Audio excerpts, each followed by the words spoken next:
ஈரோடு மாவட்டம் கோபிச்செட்டிப்பாளையம் நகராட்சியில் 75வது ஆண்டு நினைவு நாளை கொண்டாட விதமாக பேருந்து நிலையத்தை தூய்மைப்படுத்தும் பணிகளை மேற்கொண்டு கல்லூரி மாணவ மாணவிகள் பேரணியாக சென்று பொதுமக்களுக்கு விழிப்புணர்வை ஏற்படுத்தினர்.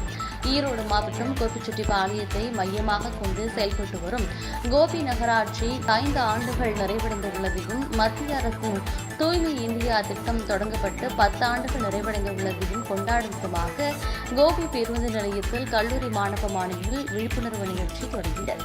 தொடர்ந்து நடைபெற்ற பேரணியில் தூய்மை பணிகள் அவசியம் குறித்து விழிப்புணர்வை ஏற்படுத்தினர். அப்பொழுது கல்லூரி மாணவ மாணவிகள் ஒருங்கிணைந்து கோபி பேருந்து நிலையத்தில் இருந்து குப்பைகளை சேகரித்து நகராட்சி உதவியிடம் ஒப்படைத்தனர். இதனையடுத்து பேரணியில் கலந்து கொண்ட அனைவரும் கோபி நகரத்தை தூய்மையாக வைத்திருக்க சேவையாற்றுவோம் என உறுதிமொழி எடுத்துக் கொண்டனர்.